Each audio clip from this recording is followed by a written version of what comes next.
Hi, I'm Carrie, And I'm Molly. and you're listening to the Two Sisters on Adventures podcast. So today we're continuing on with our summit series. We're going to talk about our first ever mountaineering climb that we ever did, which was, as you might remember, a guided climb. We had chosen a location in the North Cascades when we booked the trip, and we were going to climb Sahale Peak.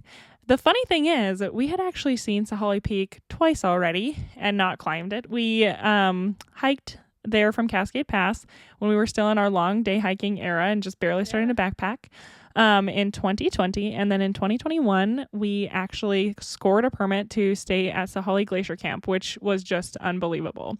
And I remember we kind of looked at the peak and we're like, I feel like we could go up there. Like we could scramble up there. And you do have to cross a glacier as well.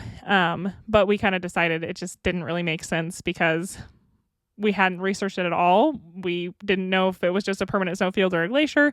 And we didn't know what type of scrambling we'd encounter up there, which at the end of the day, I'm very glad we didn't. Like, I feel like you should have a helmet and a little bit more experience than that because most people rappel off the top. So we did not climb it at that time. But I remember I was just really excited to actually be able to climb it because it's in such a beautiful, beautiful area. And at Sahale Glacier Camp, I remember we could see all these peaks and it felt like they stretch out forever. So how much more, if you're on the top of the peak. So I'll take you back a little bit to when we were at the Timberline Trail when our guide called us and was chatting with Molly about what we were looking to get out of it. She told him that we were on the Timberline Trail currently, and I think he was quite surprised to hear that, probably because most clients or people who are looking to do a mountaineering trip are like, that's their trip that they're focusing in on. They're like honing in on that. But for us, it was part of our like smorgasbord experience where we were just trying to cram in as much as we could while we had a little time on the West Coast. And so we had only 2 days to rest between that and when we would start Sahale. And I remember I hadn't had any concerns about like, would I be rested enough to go on a mountaineering trip? I felt like 2 days, that's plenty of time for my body. It's been enough in the past, especially after only a 3-day backpacking trip. And so I really didn't have any concern at that time. But as soon as he said that, I feel like I started getting really nervous. I think it was our first day on trail, right? It was our first day on trail. And so I started getting super nervous because I was like, oh my goodness, we're not going to rest enough, and then we're not going to be able to climb the mountain, and then we're not going to be able to take the course that we paid money for, and we're not going to learn anything. And it was kind of funny because I feel like I maybe had a little bit of a beginning of a spiral, which I'm sure was not at all his intention. He just wanted us to make sure to prioritize rest. But I'm like, yeah, I'm already out here though. So I can't really prioritize that. So we did our whole trip, and then we had 1 day to rest, and then the next day was our gear check. So we rested real hard though. Like we got back to our friend's house, slept in a little bit. She had bought a ton of peaches, so we just like ate our fill of peaches, put our feet up, but also did all the tasks that come with the ending of a backpacking trip and the beginning of another trip where you have to like clear out all your gear, wash your bowls, get your stuff ready, get your carabiners all cut out of the packaging that you purchased them in. And he'd also sent us these videos of knots that he wanted us to learn before the course. And so we started practicing the knots, which I feel like I was so stressed and nervous about. And it's kind of funny because the thing about this experience was the whole time we were going to be learning entirely new to us skills. Fortunately we didn't have to learn like the backpacking skills. So we already had that like dialed in, which I think is actually really great. Like if you can get really dialed into backpacking, it'll make your transition to mountaineering a lot easier because you do need to know how to, set up a tent and just like have all of your backpacking gear down. So that part was easy, but then we were having to learn these knots from these videos and it was kind of stressful, and I was better at it than Molly. And I've been a hands-on learner, but knots have never been a thing that I'm like really good at. Like just, I don't know. Like I remember one time a friend was trying to teach me how to tie a knot to like hitch a horse to like a fence post or something. And I was like, I can't tie this knot. So then, it was also something that I was already going into with a little low confidence. And then I don't know. Yes, Carrie was doing pretty good and I was like struggling, and there were like 6 different knots that we were supposed to learn, and we'd been working on them No, okay, so this is us starting. So yeah, we did like 2 or 3 hours of like knot work and then practice knots even the next day as we drove up. And it did not work. I'm just kidding. That was too good a pun to pass up. But yeah, it's really crazy because I've been out of school now for 6 years. So it's interesting because I've continued to like increase knowledge and education and like add skills to the skills that I have like in my professional life and things like that.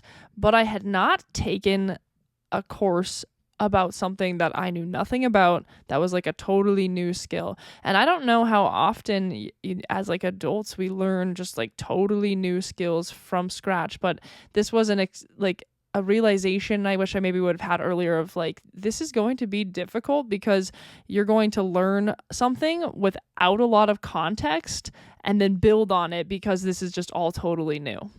I had a friend who would say like learning is such a gift. And I think that was something that in the moment it's hard to frame your mind around, but now I really can think about it's such a gift to be able to learn new things, whether it's knots, which we can actually apply to other areas of our lives or many of the other things we learned on this trip. It was just like such a gift to be able to learn all that. But it also felt very stressful. And it was kind of interesting because I feel like Molly and I kept saying to each other, well, if this is so stressful, like, why are we doing this? Why are we even learning this? But when I think back about it, when I first started hiking, it was very stressful to me. When I first started backpacking, it was incredibly stressful to me. Like anytime I get stressed out, I always try to just say, well, Carrie, remember that time before you hiked around Glacier Peak, how you were like laying in the back of the Jeep, like crying as we waited for the van to come pick us up. And I'm like, you know what? Sometimes things that are stressful in the moment, and then they're so worthwhile when you're actually doing them. And so I think we just kept saying like, this is really stressful, but hopefully it'll be worth our time, you know? So we had that one day to rest and reset. And then the next day we had our gear check scheduled. So we had to drive up to North Bend, which was kind of stressful because of course there was a ton of Friday traffic because was it a Thursday? There was a lot of traffic. And so we just kept getting caught in traffic. And it's like, you don't want to make a bad impression and be late. But also, Molly had an appointment in the morning. So we only had a certain amount of time to drive up there. And we got there like right on time, which I was pretty proud of. But it's funny because we didn't really know anything. So it's a gear check. So you're like, do I just put on my backpack and bring all my gear in? Do I go in and talk to them? And then they'll tell me to bring my gear in? Maybe we just overthink it. But we decided to go in first. And I do remember very vividly, I sometimes like, you know, when you sit for a long time after you've backpacked, how you like are limping around. I remember I got out the car and I thought, I'm not going to see any of them, or like, I'm not going to let any of them see me limp. So I had to just walk in there totally fine. And I was like, you know what? I think I actually made it look like I was not tired at all. And it was kind of fun because our guide was actually there. He was checking out some of the gear for our trip. And so we got to meet him in advance, which was nice rather than to have to just like wait until the last minute to meet him. And then our gear check started. So we had to bring our packs in and basically take everything out and go through a list with the guy that works there. And he would check off if we had the right items or not. And I feel like we thought we had all the right items, but there were a few items like, I don't know if you guys know what a soft shell is, because we thought we did know what a soft shell was, but we did not. A soft shell is like a totally different layer. So if you think about it, you have like your base layer, which is like your wool or something to keep you warm. Then your next layer is like a mid layer. So maybe it's like a little lightweight fleece that kind of can wick moisture. And then there's like I don't know what the puffy would be called. There's like a warmer layer, which would be your puffy. And then there's your hard shell layer, which is your rain jacket. So it keeps the rain off of you. Well, we thought that was the same thing as a soft shell because it's waterproof and windproof. And I actually think I thought that my hoodie was a soft shell. Oh, yeah. And the crazy thing is I think I even emailed about it, and I was like emailing about rain pants. And then I think I just thought that rain pants were a soft shell. Yeah. So like our gear check was going pretty good and we were maybe 50% of the way through, and it was like, yeah, like we're doing the gear check and we have the stuff and we can do this. We're two girls and we can do this.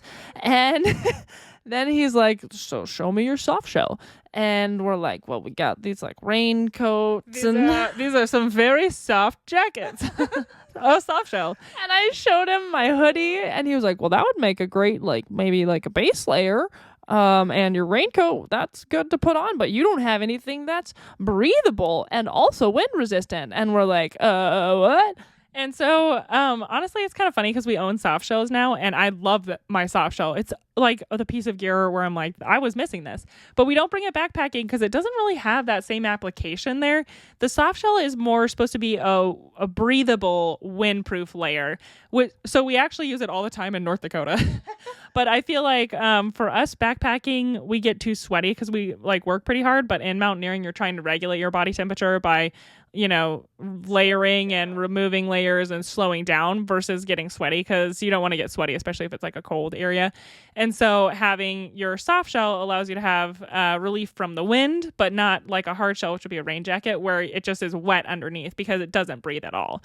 So it's like we didn't have a soft shell jacket. We didn't have soft shell pants. And then it feels kind of overwhelming because we have to have it before tomorrow. And can we buy it at REI, or do we have to buy it here? And it's expensive because things for mountaineering are expensive, and we don't have soft shell pants, which we thought were our hard shell rain pants. Yeah. And so it was kind of stressful because now we have to get soft shell pants, and that's kind of expensive. And then I think we got to gloves. And so, it's like August, but they had talked about, insulated gloves. So I just brought these old ski gloves, and he was like, well, there's a hole in these. Like, you can't use these. And just all these things. So it kind of compounded where, we had like a lightweight pair of gloves and ski gloves, but they didn't think our ski gloves were good enough quality. And then you also can use like rope handling gloves. So these are things that I didn't even know existed, and we're like learning in the moment, which fortunately they were having their 40% off summer sale. And one other thing that was nice was our guide did stop by because we were like, do we really need X, Y, and Z gloves? And he was like, well, if they were going, he was like, I've been out and it's going to be warm enough that actually, he was like, rather than buying these gloves, I would just go to like any hardware store and buy a pair of leather gloves, which we actually use all the time with our rope, anytime we handle our rope now. And so that was the nice thing, was our guide was there to actually stop in and be like, oh, actually, realistically, they don't need this item. And so, you can get this or that. But I feel like the thing that where we made our mistake was we should have emailed in advance and just asked for a list of things you could rent versus not rent, because one of our friends had gone and climbed Mount Baker with a different guiding company probably the year before. And it was very interesting because part of the reason I did not want to climb Mount Baker as part of a mountaineering course is because I felt that a lot of companies know that people just want to climb Mount Baker because they want to climb it, and they don't necessarily teach you so you can climb on your own. And she would say that her experience was very much just like, we're all going up as a group, here's a few skills, but like she would say that she didn't really learn any skills in terms of being able to summit herself. And so I felt like going to the North Cascades and going to a peak that probably people aren't really clamoring to just recreationally climb very casually would make it a higher chance of likelihood that I was going with a company that would teach me the skills I wanted to learn. And I think this company actually would teach you the skills on Mount Baker as well, as like very well. But so for her, she was able to just like rent glacier glasses and rent soft shells and rent all these items. But they don't have them available for rentals there because, they, again, are a smaller company. And I think, honestly, a lot more people who go through them are more interested in having like actual, like they're interested in continuing their climbing after they learn. So then we had to buy like glacier glasses, and then those are expensive, and we could have probably bought them on sale some other time more easily, ourselves. And so that was something where it just felt like very stressful, because this gear check that we thought would take 10, 15 minutes, and they'd say like, you got everything you need, took 2 hours. And we ended up having to buy some of this gear that we didn't have. There were some that we like went quick on our phones and found they had at REI, like the REI soft shells. If those go on sale for like $25 again, you better believe I'm going to get another soft shell, because I love them and they're amazing and they're actually very cute.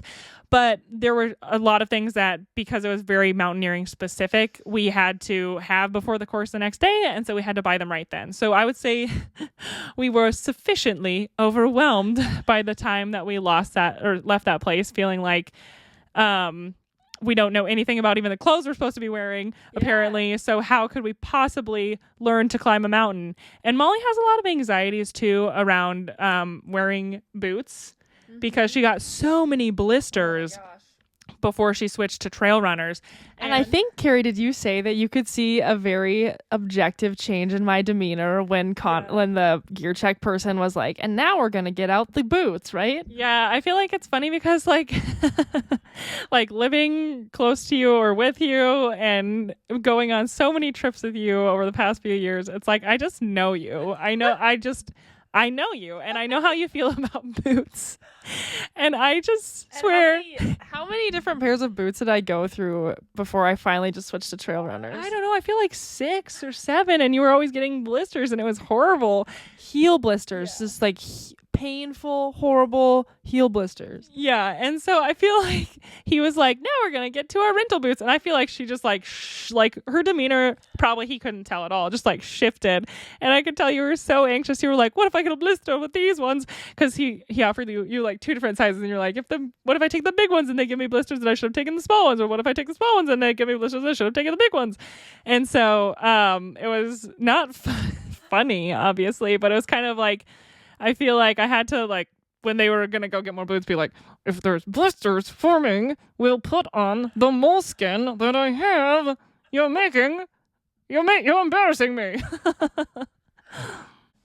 We left the gear check and our brains were fried, and we still had to drive to REI to hopefully like find the soft shells that they should have in stock to get this piece of gear. And then we literally were going to go to Harbor Freight to get our leather gloves after that. So instead of this just like very quick, easy breezy gear check and then like on our way to rest and be ready to arrive in the North Cascades for our course the following day, we still had several more things that we had to accomplish.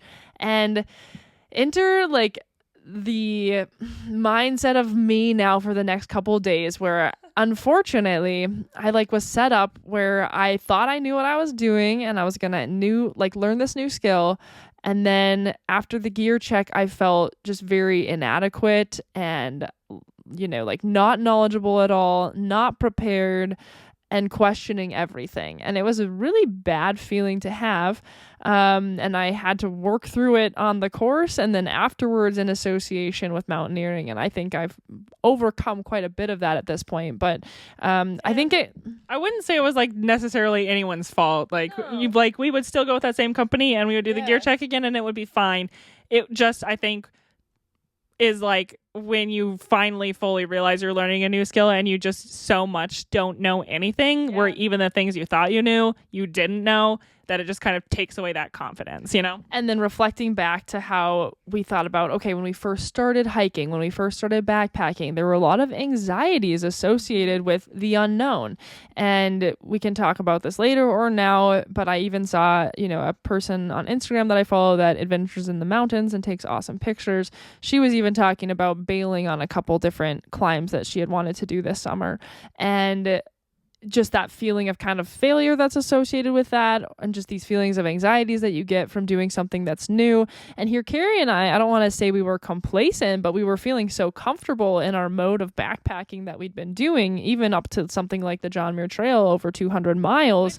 Which, by the way, we were stressed out before the John Muir Trail, but my mind erases that, right? So I'm like, anytime I'm doing something kind of stressful now, I'm like, oh, I wish I was just planning for the John Muir Trail, because that'd be so easy, because it's so easy to plan for.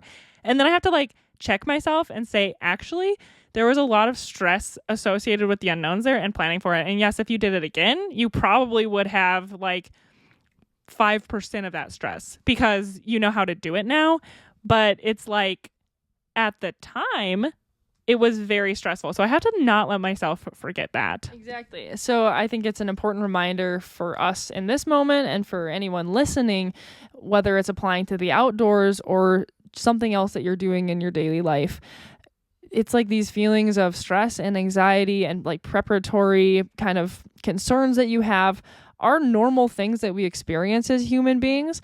And so it's important to remember I was nervous when I first had to do public speaking, and I was nervous on my first day of school, and these are normal things that we experience. And I think that I was so much just remembering only feeling confident that I forgot about how learning new skills and doing new things that I'm not I don't really have context for is anxiety provoking and stressful. So I wish that I would have prepared my mindset that way more before this course, because I think I got so much out of it. I don't think I could possibly have gotten more out of it. I think I would have just maybe allowed myself to enjoy it more versus just like feeling this underlying stress. Thank you so much for listening to another episode of the Two Sisters on Adventures podcast. If you'd like to see any photos or videos from what we talked about today, you can follow us on Facebook or Instagram at Two Sisters on Adventures. And if you like what you've heard ever, you can always leave us a rating or review so that other people can find our podcast as well. Thanks so much. Bye.